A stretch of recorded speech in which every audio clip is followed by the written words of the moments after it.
CAPSIM supports the design of FIR filter using two methods. One is the windowing method, which we will describe first, and the second method is the computer-aided design of FIR filters using the Parks-McClellan algorithm, which will be described also in this presentation. We now present the capabilities for designing FIR digital filters. We go to the Filter Design pull-down menu and select FIR Filter Design. This dialog box gives you the option to design low-pass, high-pass, band-pass, and band-stop FIR digital filters using various methods, for example, using windowing methods using rectangular, triangular, Hamming, or generalized Hamming, Hanning, Chebyshev, Kaiser, and Parzen type filters. So you can specify which type of filter you want to design, a low-pass filter, high-pass, band-pass, or band-stop filter, and the method used in the design of the FIR filter. Depending on the requirements of your filter design and the goal of minimizing the number of taps, you can select various windows in order to meet your requirements. We also select the impulse response and frequency response magnitude to be plotted when we design the filter. A key parameter is the number of taps for the FIR filter and the frequencies for either the cutoff frequency for low-pass filter, the frequency for the high-pass filter, and the lower and higher frequencies for band-pass and also for band-stop, and these are specified over here.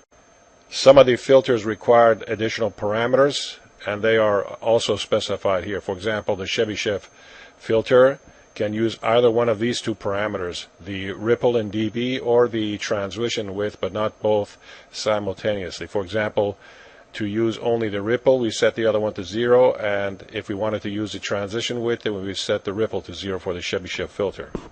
Also the attenuation for the Kaiser filter, etc. You can also set the sampling rate. A key field to fill in is the file to store, so in this case we are storing the results in a file called temp. We specify the name temp, or this is the prefix to the file name, so two files will be created, temp.tap, which stores the taps, and another file called temp.spec, SPEC, which stores detailed information about the design of the digital FIR filter. So let's go ahead and design a low-pass filter with 128 taps. Here we see the frequency response, and here we see the impulse response. Anytime you look at the impulse response, you can also look at it in terms of the bar chart, which shows it in a discrete form. The frequency response is typically plotted in dBs, as you can see, and you can check to see whether you meet the requirements. You can activate the cursor and actually look at the response at different frequencies. Let's go ahead and get rid of these plots and design an FIR filter with a band pass requirements. Let's click on band pass. We'll just use the default settings over here, so we're designing a band pass filter. Let's go ahead and design that filter. So here we have a band pass filter and its impulse response.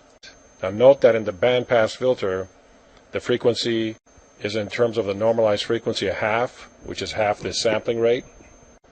If we wanted to specify the frequency in terms of, for example, hertz, we can use the following.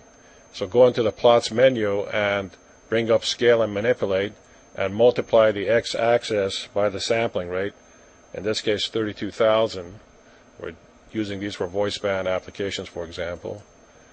So now we have the frequency in terms of hertz, and our next step is to actually implement this filter in the CAPSIM block diagram environment so we can provide stimulus and test its performance and see if it meets our requirements in a block diagram simulation environment.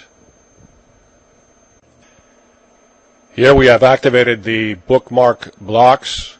This was done by going to the blocks menu and selecting bookmarked blocks. Let's click on the topology. The idea is to test the filter within a block diagram environment. Let's go ahead and look at its impulse response. Now the block we're interested in is FIR taps that will read the taps of the FIR filter that we've designed and convolve it with its input.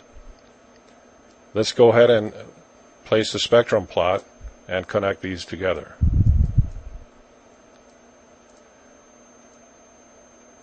And let's go ahead and tell it to generate 1024 points. So the spectrum would actually compute the FFT for 1024 points. If we look at the parameters for the FIR taps, all it needs is a file with the taps of the designed FIR filter, and by default that is already set to temp.tap, and we designed our filter, it created a file called temp.tap. Let's go ahead and run the simulation. So here we see the response of the bandpass filter and its impulse response. Let's take the response and convert it to dB. So if we click on this to select this block, use the plots pull down menu and say create dB a new curve, and here we have it. This is the frequency response in decibels. Let's go back to our original design, which is over here, and you will see that in general we have a perfect match. Now one thing we could do is, let's keep this plot active. Let's get rid of this plot also, and get rid of the impulse response.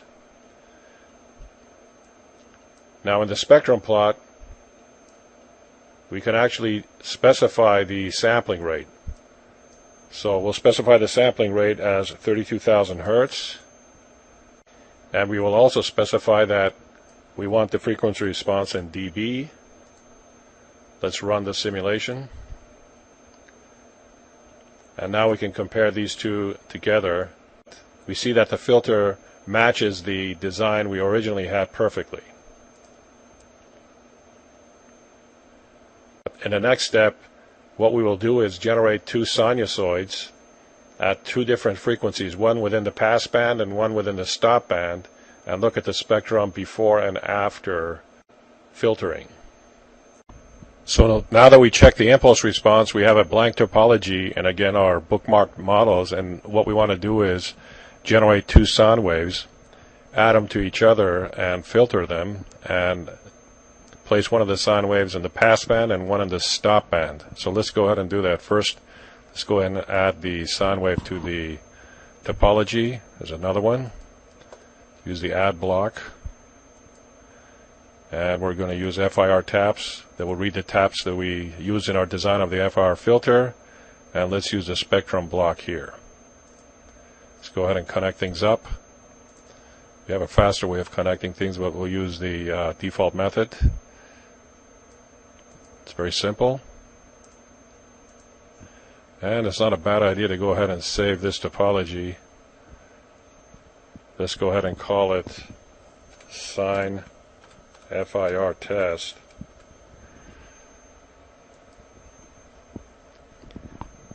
Response, let's activate the cursor. We'll notice that the pass band, one of the frequencies in the pass band is 5,000 Hertz, and a frequency in the stop band is around, for example, 10,000 Hertz. Or we can use a frequency, lower frequency, 1,000 Hertz. So we have a frequency 5,000 in the pass band and 1,000 in the stop band. Let's go ahead and place this over here. So going back here, let's go ahead and change the parameters. Again, we'll set the number of samples to 1,024. And the frequency for the stop band, we'll keep that at 1,000. Set the number of samples to 1,024. Again, you can use an argument global variable to set the samples for both blocks. Let's set the frequency to a 5,000, which is within the pass band. Okay, let's add a probe here, a spectrum probe, so we can look at the spectrum prior to filtering and after filtering. Not a bad idea to save the topology. Let's take a look at the spectrum here. First of all, let's set the sampling rate to 32,000. We can run with the default parameters, but we also want the spectrum to plot the frequency response in dBs. So we're ready to run the simulation. Let's go ahead and run the simulation. So here we get the spectrum after filtering. So here we have the time domain, and let's go ahead and zoom in, and we see a pure tone in this case. This is a spectrum before filtering, and we see two tones, one in the pass band and one in the stop band. And this is in the time domain. We have the combination of both tones.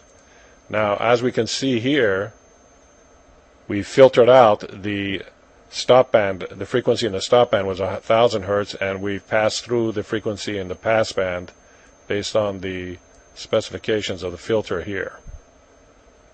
So basically, we're able to design a filter and use this block to actually convolve the input or various stimulus with the filter taps and produce an output and do measurements and check to see that we're meeting our requirements. And we can also build up complete simulation systems and test the FIR filter within our particular application.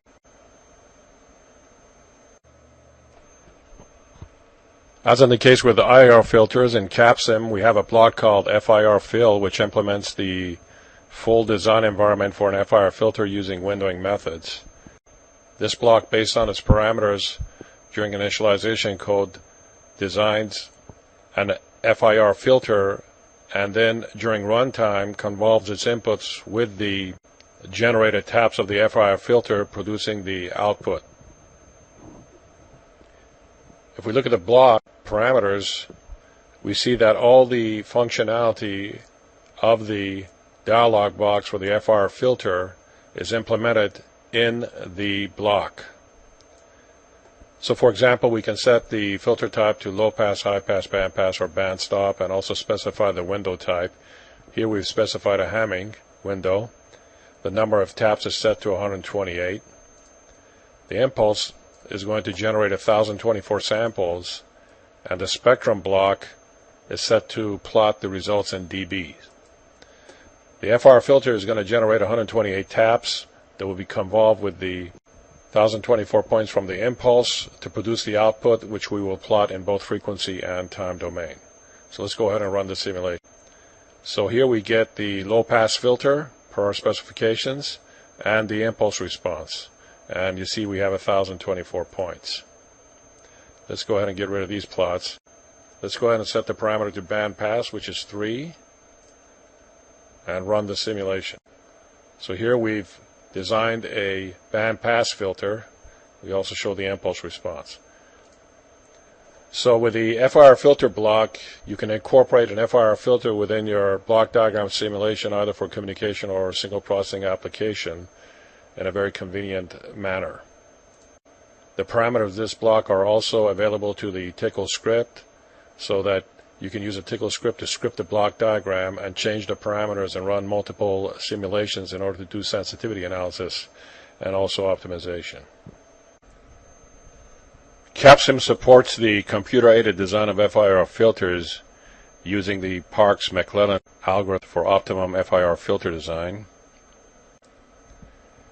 The technique is based on a paper published by Parks and McClellan in March 1992 entitled Chebyshev Approximation for Non-Recursive Digital Filters with Linear Phase. And CAPSIM uses the GPL C code for designing FIR filters using the Parks-McClellan algorithm that was developed by Jake Janovitz and which was published on the internet. Jake's code is based on Fortran code that was published in Oppenheim and Schaefer, and Jake's wrote the C code directly from the Fortran code, avoiding a translator, and has written some excellent C code that we use in order to design FIR filters using the Parks-McClellan algorithm. The GPL C code runs as an executable outside of CAPSIM. That is, CAPSIM generates parameters that are fed to the executable. The executable then computes the taps for the FIR filter, which are then read back into CAPSIM. All the modifications that were made to the original C code are also published in the CAPSIM distribution. Check the Remez directory. For more information and techniques on computer-aided design of FIR filters, you can also refer to Rabiner and Gold's book, Theory and Application of Digital Signal Processing, printed in 1975. In this diagram, we show the basic operation for the computer-aided design of FIR filters in CAPSIM. We use CAPSIM in order to input the characteristics of the FIR filter. In this diagram here, we're showing the desired bands and the bands to be rejected, and the desired bands are specified by beginning and ending frequency. Between the desired bands and the bands for rejection, there should be a transition interval. The bands other than the desired band are weighted by floating point numbers that determine how much we should determine their weights, which are input in the algorithm in order to design the filter. Once the user interactively enters the characteristics of the desired FIR filter in CAPSIM, then when you select design from the FIR CAD pull-down menu, CAPSIM generates a file called temp.rmz, or whatever name you assign to your particular design. This file is then used in an executable called design.exe. Design.exe is made up by linking the two C code routines remez.c and design.c, which are compiled and linked together to form design.exe. Design.c actually reads in the file which is formatted in a way that CAPSIM determines, called temp.rmz, and then generates the parameters necessary for designing the FIR filter. It is linked with remez.c. So design.exe is based on compiling and linking design.c and remez.c and resides in the remez directory. So once CAPSIM gets the desired characteristics of the FIR filter through this interactive operation, it creates a file, for example temp.rmz, and executes through a system called design.exe, which produces the taps for the FIR filter. CAPSIM then reads in the taps and plots the impulse response or the taps, and also computes the FFT and plots the magnitude frequency response of the FIR filter. Furthermore, CAPSIM has blocks which read in the taps so that the FIR filter can be used within a block diagram simulation environment and tested within an application in order to see if the filter meets the requirements. We now proceed to design an FIR filter using the computer-aided FIR filter design capability in CAPSIM. We have the FIR CAD pull-down menu, and we'll start off by actually opening up an existing design. This particular design is based on the example that was used in Jake's code, for example, with a slight modification. Here we show the desired bands, starting and ending frequency for each band. The desired bands have, of course, a value equal to 1. These are the rejection bands. They also have a starting and ending frequency, and they have associated with each band a weight. And you can actually see the weights by looking at this diagram here, and you get the relative weights of each rejection band illustrated. Each rejection band has an associated weight, and in this diagram we actually see the weights relative to each other that are also plotted. As we mentioned, the desired bands all have weight equal to 1 and desired value equal to 1, and for the rejection bands they have a value equal to 0. Let's go ahead and select the Edit Band option, and you can click on a band and see the information associated with that band. For example, this band starts at a frequency of 0.1, ends at a frequency of 0.15. It is a desired band. If it was a rejection band, this value would be equal to 0. Let's take a look at another band, a rejection band. So here we see that desired is set to 0, it's a rejection. Its weight is equal to 8, and the start and end frequencies. In order to design the FIR filter, we just select the option Design, and the filter is actually designed. And we see the impulse response here, and we can show that using a bar plot so you see the discrete nature of the FIR filter taps.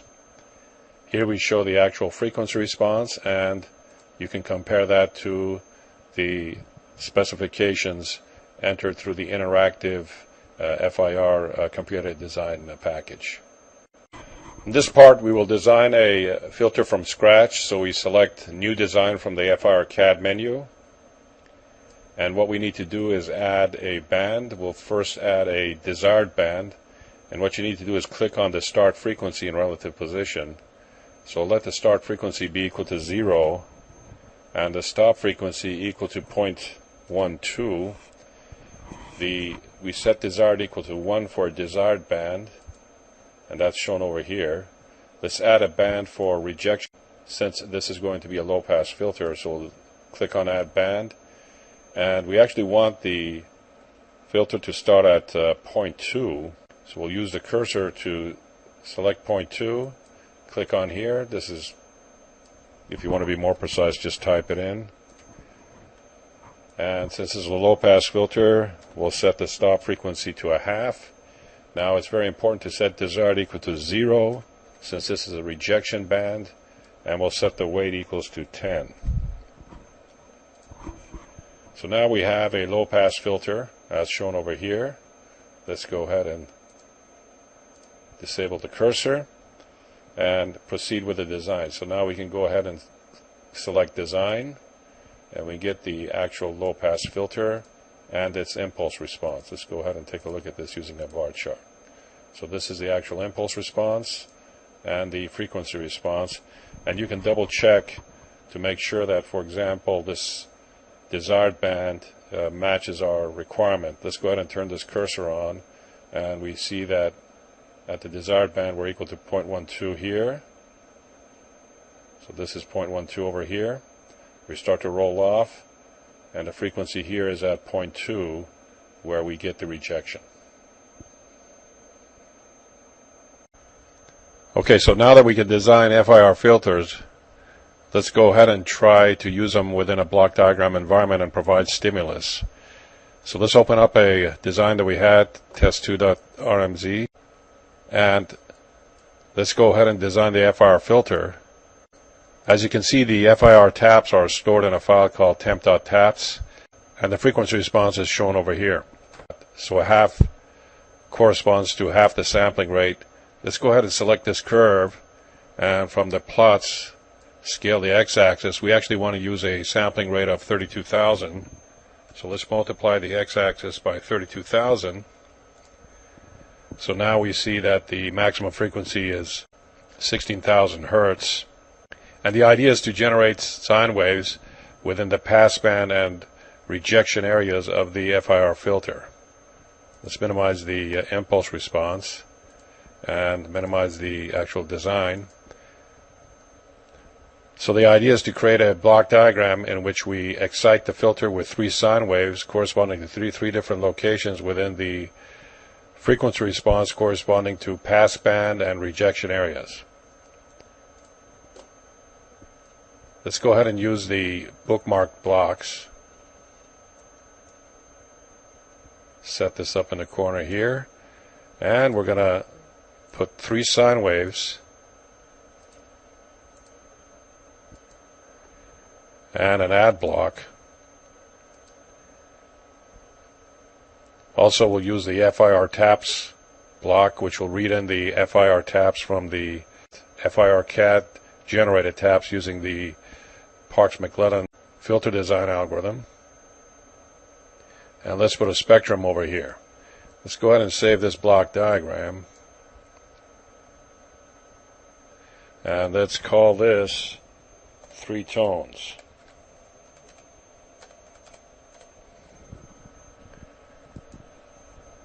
Let's go ahead and make the connections. So we're connecting all the sine waves to the summer, and we'll connect the summer to the FIR filter, and the FIR filter to the spectrum analyzer. Also, let's add a probe here so we can look at the spectrum prior to filtering. Now the FIR taps, we have to change its parameter to point to the file with the taps, which in the case of the computer design for FIR filters is stored in a file called temp.taps. Let's go ahead and save that. Let's go ahead and save all the changes we've made so far. Also in the spectrum, let's set the sampling rate to 32,000. And we want to plot, let's go ahead and let the plot be in linear, then we can actually look at it in dBs later. For the sine waves, we need to set the number of samples for each sine wave to 1024, and we have to set the frequencies. So let's go ahead and set the number of points for each sine wave to 1024. As we've mentioned before, we can use a global argument to set the number of samples for all the sine waves to point to that global variable, but we'll skip that step for now. Let's go ahead and save. Okay, let's take a look at the frequency response. If we look at the frequency response, let's activate the cursor. So let's see where the frequencies are. If we look at the cursor down here, we can actually see that the frequency range here is about 1,000 hertz. So if we put a tone here at 1,000, it should be rejected. Passband region here, we have about 4,000 hertz. And over here, we have about 10,000 hertz and another rejection around 7,000 hertz. So what we'll do is we'll generate a tone at 1,000, at 4,000, and a tone at 7,000. And then we'll change it later. Let's go ahead and get rid of these. Park the design down here. Okay, so the first frequency, we're going to set it at 1,000. It's already at 1,000. We'll leave it at that. The second, we'll set to 4,000 hertz. So for the third tone, we'll use a frequency of 7,000 hertz. Let's go ahead and save the design. So we set one tone at 1,000, 4,000, and 7,000. And let's get ready to run the simulation. So interesting enough, here's the spectrum. After filtering, we got a single tone. This is the time domain. Let's go ahead and get rid of this plot. This is the spectrum before filtering. We see we have 3 tones. After filtering, we only have 1 tone. So we are able to verify the performance of the FIR filter that we designed within the block diagram environment. Let's go ahead and do another test. First of all, let's get rid of some of these plots.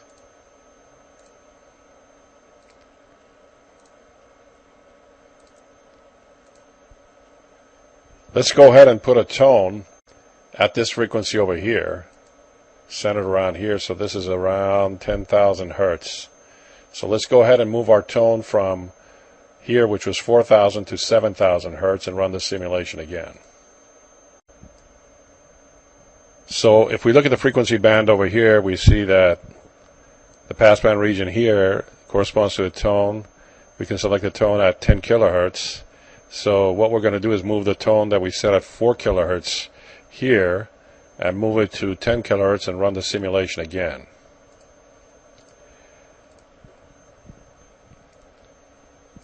So here we have the tone at 4,000. Let's go ahead and change that to 10,000.